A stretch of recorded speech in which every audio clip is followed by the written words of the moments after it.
பாகிஸ்தான் முன்னாள் பிரதமர் இம்ரான் கான் சிறையிலேயே கொல்லப்பட்டதாக தகவல் பரவி வந்த நிலையில் இம்ரான் கானை சிறையில் சந்தித்த அவரது சகோதரி உஸ்மா கான் பரபரப்பான விஷயம் ஒன்றை தெரிவித்துள்ளார்.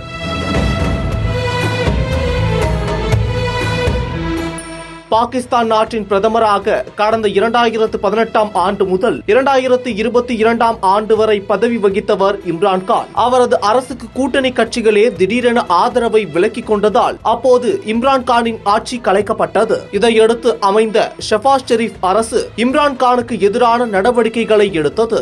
இம்ரான் கான் மீது அடுக்கடுக்கான ஊழல் குற்றச்சாட்டுகள் எழுந்தன. இந்த குற்றச்சாட்டுகளின் அடிப்படையில் இம்ரான் கான் கடந்த 2023ஆம் ஆண்டு கைது செய்யப்பட்டார். பிறகு கடந்த சில நாட்களுக்கு முன் அவரது உடல்நிலை குறித்து பல்வேறு செய்திகள் பரவின. அதாவது இம்ரான் கான் சிறையிலேயே உயிரிழந்து விட்டதாக தகவல் பரவி உலக அளவில் கவனம் பெற்றது. இதனால் பாகிஸ்தானில் பெரும் பரபரப்பு ஏற்பட்டது.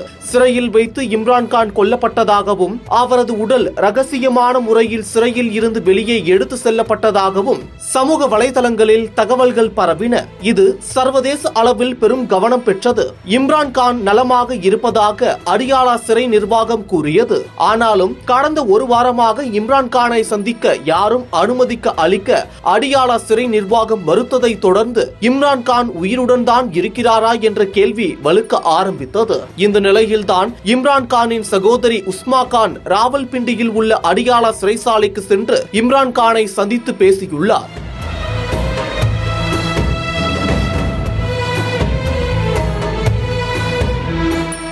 இம்ரான் கான் சகோதரி உஸ்மான் கான் இம்ரான் கானை சந்தித்த பின் செய்தியாளர்களுக்கு அளித்த பேட்டியில் இம்ரான் கான் நலமுடன் உள்ளார். அவரது உடல்நிலையும் சீராக உள்ளது. தனி சிறையில் அவர் அடைக்கப்பட்டுள்ளார். மன ரீதியான துன்புறுத்தலை அவர் எதிர்கொண்டுள்ளார். அவர் யாருடனும் தொடர்பு கொள்ளவில்லை என தெரிவித்தார். நடக்கும் அனைத்துக்கும் அசீம் முனீர் தான் காரணம் என அவர் தெரிவித்தார் என சிறையில் தன் சகோதரரை சந்தித்த உஸ்மான் கான் தெரிவித்தார். இதற்கிடையே இம்ரான் கானின் PTI கட்சியின் போராட்டம் அறிவித்ததால் அவர் அடைக்கப்பட்டுள்ள ராவல்பிண்டி சிறையை சுற்றிலும் பலத்த பாதுகாப்பு போடப்பட்டிருந்தது. 144 தடை உத்தரவும் போடப்பட்டது. அடியாலா சிறைசாலை அருகே பாகிஸ்தான் காவல் அதிகாரிகள் 8 பேரின் வீடுகள் இருந்ததால் அங்கு உச்சகட்ட பாதுகாப்பு போடப்பட்டிருந்தது. சுற்று வட்டாரத்தில் உள்ள பள்ளி கல்லூரிகள் மூடப்பட்டன.